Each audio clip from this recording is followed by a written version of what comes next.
Today we're going to cover some posterior chain exercises that I really like to incorporate for my runners and athletes to help improve the strength of their glutes and hamstrings and offset that repetitive anterior motion that they're doing.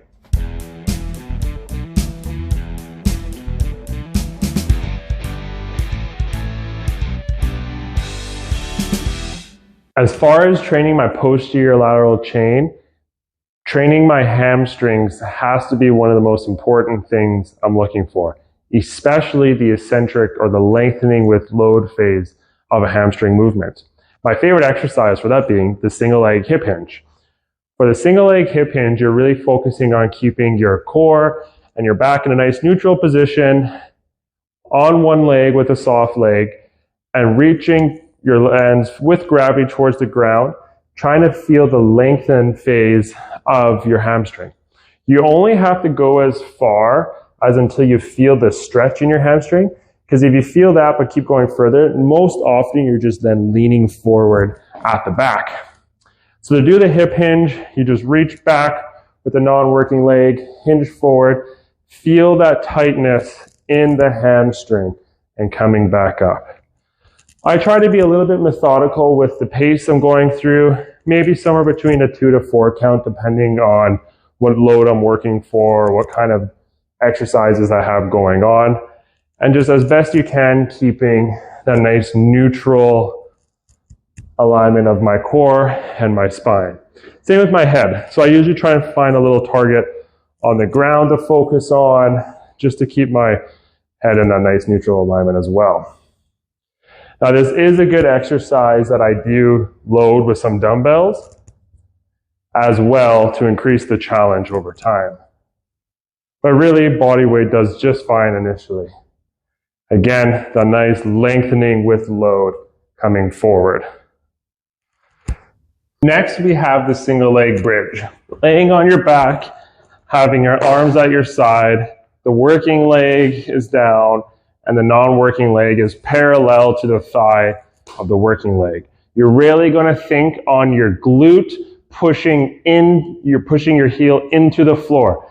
Don't think of pushing with your thigh into the floor. Don't think of your core lifting you up. We're doing the bridge for a glute drive exercise and hamstring. So focus on these muscles, driving your heel into the floor, holding for a 3 count at the top, coming down. Use your glute to drive in, squeeze those muscles, come back down. Drive in, 1, 2, 3, come down. As you can see, I lowered my foot because it doesn't really matter if you have your foot up or down, but you're just focusing on that glute squeeze and drive, lowering it down there. Glute squeeze, drive, coming down.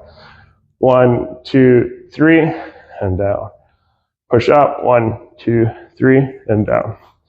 I love this exercise because it's a really easy one you can do at home. I give it to a lot of people to help work on activating their glutes more, mostly because we spend so much of our time sitting on our ass and not actually using our ass. I think I'll put that on a t-shirt. 1, 2, 3. 1, 2, 3. There you go. The nice glute squeeze. The next exercise I love for the posterior chain is another hamstring one, which is the exercise ball curl. So start where the ball is kind of like the midpoint of your lower legs. Legs out and arms out to the side, Lift your glutes up off the ground. So we're in a bit of a bridge position, but now what we're doing is we're curling the ball in. To get a little bit more bang for your buck on this exercise, you can really slow that lowering or the eccentric phase of bringing the ball out slowly, which adds more of that eccentric load or lengthening load to the hamstrings. Keep your core engaged when you're up in this position, trying not to overextend at the back. You want that nice neutral spine, so whatever that means for you. To make this exercise more challenging, you can do a single leg version. So having arms out to the side, one leg up, and then you're doing curls.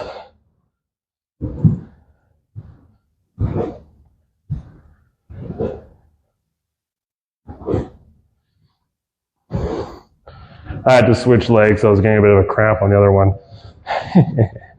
There we go, now it feels better. Have to just give it a second.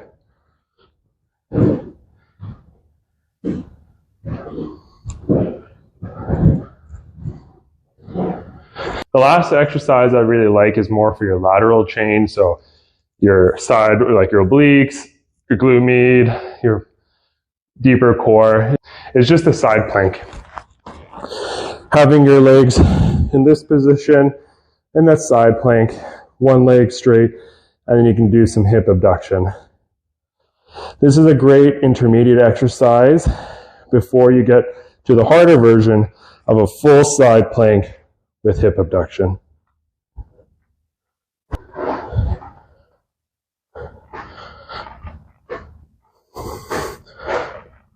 I find the exercises in this video really important because I find these muscle groups are often neglected.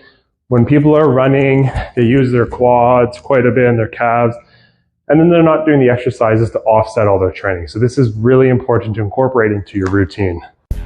Thanks for watching. Please like and subscribe, and leave a comment below of something that you'd be interested to see next. Tune in next time.